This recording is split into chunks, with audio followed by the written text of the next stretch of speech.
এপার থেকে ওপার করবো। মানে ছোটবেলায় ধানসিং নদীতে ছিলে ও। আর দাদা সম্ভবত কোনো ব্যবসা করেন না, শাখার ব্যবসা। আচ্ছা আচ্ছা, ডুমুর বাবার সাথে কাটতে এসছি। ঠিক আছে, ওঠো ওঠো উঠে পড়ো কাকা, হাত ধর ধরো। পুরো মাকড়সার মতো উঠে গেল। চলো চলো গা মুছে নাও।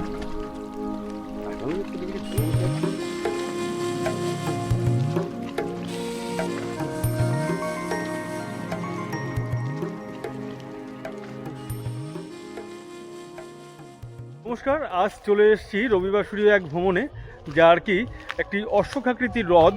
একসময় ইছামতি নদীর সঙ্গে এটি কানেক্ট ছিল, পরবর্তীতে একটি বাওরে পরিণত হয়। এটা ডুমুর বাওর নামে কিন্তু পরিচিত। তো এখানকার পারিপার্শ্বিক যে সমস্ত মানুষ বসবাস করেন এবং এখানকার যে সুন্দর পরিবেশ, সেটা কিন্তু আজকে দেখানোর চেষ্টা করব। তো ভিডিওর সঙ্গে থাকুন, দেখতে থাকুন। সুন্দর একটা পরিবেশের মাঝে এসে পৌঁছেছি, আর এইখানে এসেই দেখতে পেলাম ঘাটের এখানে কিন্তু ছোট্টখাটো একটা সেলুন আছে, যেটা আর কি একটু দেখানোর চেষ্টা করি। আমাদের সাধারণত শহরাঞ্চলে যে সমস্ত ঝাঁ চকচকে সেলুন আছে, তার মধ্যে দিয়ে কিন্তু এই সেলুনটা একটু ব্যতিক্রম লাগছে, কারণ একেবারে ঘাটের পাশে। যারা ঘাট থেকে আসছেন, ঘাট পারাপার হচ্ছেন, এখানে এসে কিন্তু এই সেলুনে তারা চুলদাড়ি কেটে নিতে পারেন। আপনাদের এখানেই বাড়ি নাকি? আচ্ছা আচ্ছা আচ্ছা, মানে একেবারে ঘাটের এখানে আশপাশে তো যারা আসে ওপাশ থেকে, তারা মোটামুটি এখানে এসে চুলদাড়ি কাটাতে আসে নিশ্চয়ই। আচ্ছা আচ্ছা, দেখ এই যে নৌকায় করে আসছেন ওপার থেকে, ডুমা অঞ্চল ওপাশে, চাঁদপাড়া ডুমা অঞ্চল, আর এই পাশটা হচ্ছে ঝাউডাঙ্গা। আমার পেছনে যে জায়গাটা আছে এটা হচ্ছে ঝাউডাঙ্গা, আর এটা হচ্ছে ডুমা। এই যে অনেকে কিন্তু গাড়িও পারাপার করছেন, এইভাবে কিন্তু প্রতিনিয়ত যাতায়াত করেন। এপাশে দুটি অঞ্চলের মাঝে মাঝে মানুষের যারা বসবাস করেন, তারা এইভাবে যাতায়াত করেন। বেশ একটা ভালো জায়গা। এখানে ছেলেপিলেরা যারা আছে এখানকার কচিকাচারা, তারা স্নান সারছে। মানে একটা কথা না বললেই নয়, আমরা সাধারণত চাই যে সুন্দর একটা জায়গা, যেখানে একটা নদীমাতৃক জায়গা থাকে। তো এটা নদীর একটা অংশ ছিল একটা সময়, পরবর্তীতে এটা একটা বাওর হিসাবে পরিচিতি পায়, কারণ একটু বিচ্ছিন্ন হয়ে যায়। কিন্তু তবু এই জায়গাটা কিন্তু অনেক মোহময়ী একটা জায়গা। একেবারে ঘাটের এখানে দেখো, এপার ওপার করার জন্যে মানুষ কিন্তু এই একটা মাত্র ভরসায় করে থাকেন, সেটা হচ্ছে নৌকা। আর এই নৌকার মাধ্যমে কিন্তু তারা বিভিন্ন যানবাহন নিয়ে আসেন, এবং এছাড়া যে কচিকাচাদের যে ঢল, এবং এখানে এপার ওপার করার জন্যে মানুষ কিন্তু এই একটা মাত্র ভরসায় করে থাকেন, সেটা হচ্ছে নৌকা। আর এই নৌকার মাধ্যমে কিন্তু তারা বিভিন্ন যানবাহন নিয়ে আসেন, এবং এছাড়া যে এখানে মাঠে খেটে খাটা লোক যারা আছেন, তারা কিন্তু আসছেন তাদের কাজ সেরে, স্নান সেরে তারা কিন্তু বাড়ির দিকে রওনা দেবেন। আর এই যে ঠাকুমা আসছেন, একটু শুনে নেওয়ার চেষ্টা করবো। আপনাদের বাড়ি কি ডুমাতে নাকি, না এই ও এখানে ওপারে গেছিলেন নাকি? চাঁদপাড়ায় গেছিলেন? ও, তার মানে আপনাদের সমস্ত কাজ মেটাতে গেলে কি চাঁদপাড়া যেতে হয়? চাঁদপাড়া বনগা, মানে বিডিও এসডিও যেগুলো যেতে হয়, এই নদী পারাপার করেই যান। কেমন লাগে এই পরিবেশটা আপনাদের? ভালো লাগে, তাই না? আমাদের এই বনগাতেই, মানে এই বনগাতে যান। আচ্ছা আচ্ছা আচ্ছা, তো একে একে সবাই কিন্তু আসছেন। যারা চাঁদপাড়ায় গেছিলেন কাজ মেটাতে, এসডিও বিডিও বিভিন্ন রকম যে সরকারি বেসরকারি কাজ থাকে, তারা কিন্তু এই পথ দিয়ে যাতায়াত করেন। এই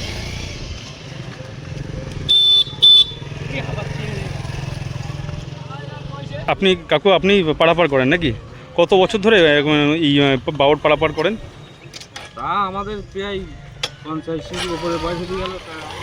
আচ্ছা আচ্ছা, মানে কি কি ডিউটি থাকে নাকি, মানে কোনো রকম যে একটা সময় আমি থাকবো আর একটা সময় আরেকজন থাকবে? আচ্ছা আচ্ছা, নাহলে তো একা পাড়া পেরে যাবে, ওঠার কথা না। আচ্ছা, বুঝি এই বাওরটা তো বেশ বড়, অনেকটাই তো কষ্ট হয় মানে যাতায়াত করতে। তা তো হয়। একটা সময় এই নদীর সঙ্গে যুক্ত ছিল না, এই ইছামতির সঙ্গে যুক্ত ছিল। এই যে দেখো, ছেলেপিলেরা কিন্তু এসছে এখানে। বেশ সুন্দর একটা পরিবেশ আজকে এই ডুমুর বাওরের মাঝে এসে, এত কাছে, আমার বনগা থেকে এত কাছে একটা সুন্দর জায়গা, সেটা কিন্তু আমরা কখনো আসেনি। তবে আজকে কি মনে হলো, আজকে এই গদাধরপুর থেকে আমরা কিন্তু ওপাশটাতে যাব, আর ওপাশটাতে গিয়ে দেখার চেষ্টা করব ওখানকার যে পরিবেশ, এবং এখানকার পরিবেশ তো খুব সুন্দরই। আর এখানকার মানুষের যে ব্যবহার, সেটা তো আপনারা দেখলেন ভিডিওর মাধ্যমে। তো চলুন আর দেরি না করে ওপাশে যাওয়া যাক।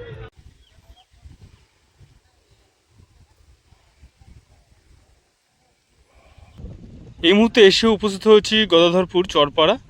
আর এই যে দুটো অঞ্চলকে বিভক্ত করেছে ডুমুর যে বাওর, এই ডুমুর বাওরের ওই সাইডটা হচ্ছে সবাইপুর, যেটা ঝাউডাঙ্গা যাওয়া যায়, এবং এপাশটাতে রয়েছে এই যে গদাধরপুর। একজন গেলেন ওপাশে নদী পার হওয়ার জন্য, আর একজন পার হয়ে এলেন। আর দাদা সম্ভবত কোনো ব্যবসা করেন না, শাখার ব্যবসা। আচ্ছা আচ্ছা, সকাল সকাল বেরিয়েছেন তো? হুম। আপনাদের বাড়ি কি ওই পাশে ঝাউডাঙ্গাতে? না, আমাদের বনগাঁই বাড়ি। বনগাঁই বাড়ি, আচ্ছা গ্রামে গেছিলেন? আমি গ্রাম ঘুরে ঘুরে। আচ্ছা আচ্ছা, মানে প্রতিনিয়তই নদী পার হয়ে যান, নদী পার হয়ে আসেন? হ্যাঁ, হ্যাঁ। কেমন লাগে জায়গাটা? এ তো খুব ভালো লাগে, খুব সুন্দর লাগে না? সুন্দর না? একদমই তাই, দেখেন এত গরম তাও এখানে ঘর। মানে ঠান্ডা হাওয়া আছে। ঠিক তাই, ঠিক আছে দাদা, দাদাকে আর দাঁড় করাবো না, সপ্তাহে 2 দিন। দুদিন আসি, আচ্ছা আচ্ছা, বুধবার, রবিবার। তো এইভাবেই কিন্তু দাদারা কিন্তু ফেরি করেন গ্রামে গ্রামে। এই নদী পার করেই কিন্তু উনি যাবেন ওপাশে। আর এখানে সমস্ত, আচ্ছা ভাঙাড়ি আছে নাকি? এই দাদা কিন্তু ভাঙাড়ির কাজ করেন। আর ওপাশ থেকে ভাঙাচুরে যে গ্রামে পেলেন ইনি কিন্তু ওপাশে নিয়ে যাবেন। এইভাবেই কিন্তু প্রতিনিয়ত ওদের যাতায়াত করতে হয় নৌকা পারাপার করে। বাহ, দেখো কি পরিস্থিতি, এই নদীর জলে কিন্তু শ্যাওলা হয়ে গেছে। আর এই শ্যাওলার কারণেও কিন্তু একটু ভয় ভয় করে নামতে।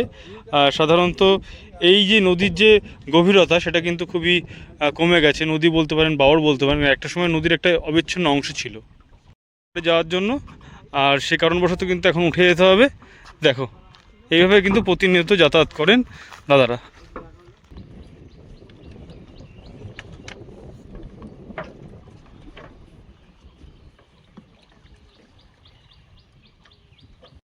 গ্রামের এই ছবিটা দেখে একটা কথা কিন্তু মনে পড়ছে যে জীবনানন্দ দাশের যে ধানসিঁড়ি নদীর ধারে যে রূপসী বাংলা, সেই রূপসী বাংলার রূপ কিন্তু এখানে ফুটে উঠছে। চলুন দেখি কোথায় যায়, কোথায় গেলে শান্তি পায়, ভাবিলাম বনে যাব, তাপিত হিয়া জোড়াবো। কিন্তু না, এখানে তাপিতর কথাটা উল্লেখ হচ্ছে না, কিন্তু তাপের যে প্রবাহ সেটা কিন্তু লাগছে। কিন্তু তার মধ্যে দিয়েও এই যে নদীর যে হাওয়া সেটা কিন্তু বুক জুড়িয়ে যাচ্ছে। আর সে কারণবশতই আজকে ঘুরতে আসা আমি এবং রাজেশ দা দুজনে কিন্তু চলে এসেছি এই গ্রাম বাংলার সৌন্দর্যময় প্রকৃতি দেখতে। মাছ কি ওই এই সবসময় কি পাওয়া যায় এখানে? সবসময় পাওয়া যায় না, সকাল টাইমটা আসলে রানী মাছটা পাওয়া যায়, যেমন খয়রা, পুঁটি, জেল, আচ্ছা। এগুলো পাওয়া যায় সকালের দিকে। সবাই মাছ ধরতে পারে না টিকিট না কেটে? না না না, সবাই মাছ ধরতে পারে না। যারা হচ্ছে রাজবংশী তারা আচ্ছা। ছাড়া এই বাংলায় রানী মাছ ধরতে পারবে না, আর বড় মাছও ধরতে পারবে না।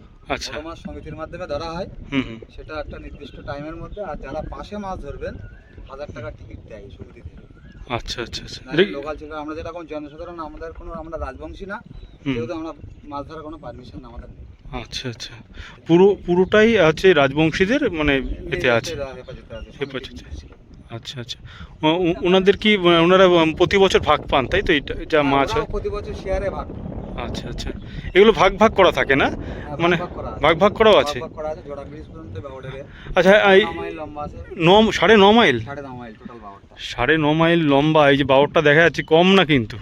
এক 9.5 মাইল। এক কথায় বলা চলে যে এটা নদীর একটা বিচ্ছিন্ন অংশ। বিচ্ছিন্ন অংশ। বিচ্ছিন্ন অংশ। ইছামতির সঙ্গে একসময় যোগাযোগ ছিল, সংযুক্ত এখনো আছে। এখনো আছে কম বেশি? কোথা থেকে আছে? এটা জোড়া ব্রিজ থেকে। জোড়া ব্রিজ থেকে আছে? এটা ও পুরো আচ্ছা, জোড়া ব্রিজ, পুরাতন বনগা যেটা। পুরাতন বনগা, আচ্ছা আচ্ছা। তো এই যে দেখো, এই যে নদীর যে এই যে বাওরটা দেখা যাচ্ছে, এটা কিন্তু 9.5 মাইল বিস্তৃত অঞ্চল। আর এটা হচ্ছে রাজবংশীয় যারা আছেন তাদের উপরে কিন্তু দায়িত্ব আছে এবং তাদেরই বলতে চলে। তো তারাই মাছ ধরতে পারে। এছাড়া সমিতির মাধ্যমে এখানে কিন্তু মাছ ধরা হয়, টিকিট কাটা হয়, বা এটা বছরে কোনো একটা দিন হয়তো। এই সময়টা টিকিট দিচ্ছে। আচ্ছা, এই সময়টা টিকিট দিচ্ছে। তো যে যেরকম পারবে সেই টিকিটটা কেটে ধরতে পারবে। তো আমরা ওই ঘাটে ছিলাম, ওই ঘাটটা হচ্ছে গদাধরপুর চর। আর গদাধরপুর চর থেকে আমরা কিন্তু নৌকা করে চলে আসলাম সবাইপুর। আর এই সবাইপুরের কিছুটা অংশ গেলেই আমরা কিন্তু ঝাউডাঙ্গা পৌঁছে যেতে পারবো। তো বাওর পার করে চলে এসে উপস্থিত হয়েছি সবাইপুরে। তো খুব সুন্দর একটি জায়গা, মানে পরিবেশটা কিন্তু একেবারে মোহময়ী পরিবেশ। আর তার মাঝে একটু দেখার চেষ্টা করবো এখানকার যে পরিবেশ পরিস্থিতিটা, এটা আপনাদের দেখাবো।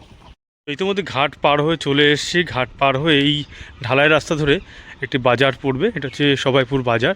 তো যেমনটি আর কি দেখছিলাম গ্রাম বাংলার প্রতিচ্ছবি, আর তার মধ্যে দিয়ে এখানে কিন্তু একদম উল্টো রূপ। একটা মফস্বল এলাকায় যেরকম হয় বাজার, ঠিক তেমনটাই কিন্তু আছে। এটা হচ্ছে ঝাউডাঙ্গা বাজার, কিন্তু সোজাসুজি যাওয়া যায়। আর এ পাশ থেকে চাঁদপাড়া যাওয়ার রাস্তা পড়বে। ধানসিঁড়ি নদীর তীরে যে স্নানের যে ব্যবস্থা, মানে এটা ধানসিঁড়ি নদীর মতনই বলছি, ডুমুর বাবুর। তা আজকে এপার থেকে ওপার করবো। মানে ছোটবেলায় ধানসিঁড়ি নদীতে ছিলে ও, মাথায় গামছা বেঁধে সাঁতার। হ্যাঁ,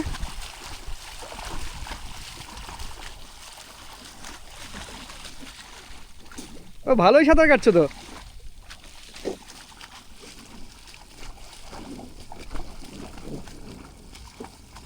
নৌকা, চলো চলো চলে আসো।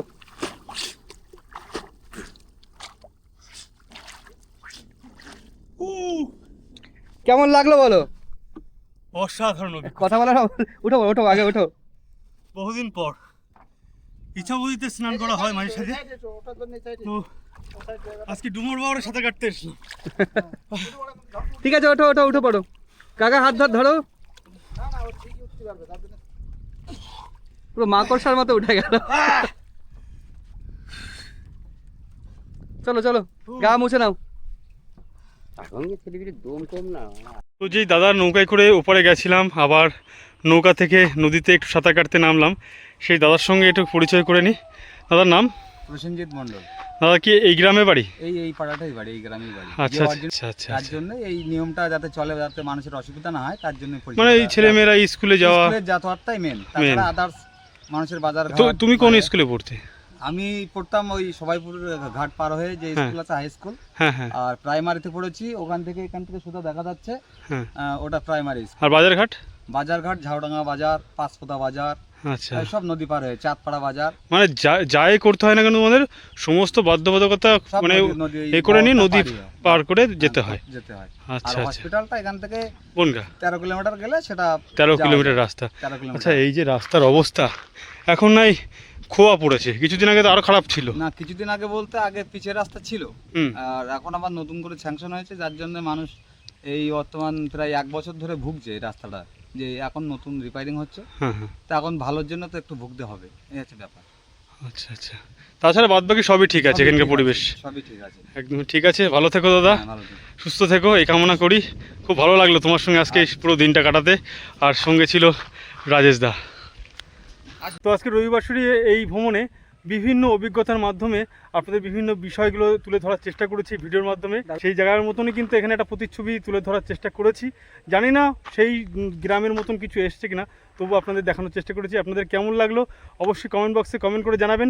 আর সবথেকে বড় কথা, আমার যে সাঁতার কাটা, আমার সাঁতার কাটা দাদার ক্যামেরা করা, এটা কিন্তু অবশ্যই বলবেন যে কেমন হয়েছে। আমি অন্যান্য সময় সাঁতার কাটি অল্প স্বল্প, কিন্তু আজকে বেশ অনেকটাই রাস্তা কিন্তু অতিক্রম করেছে।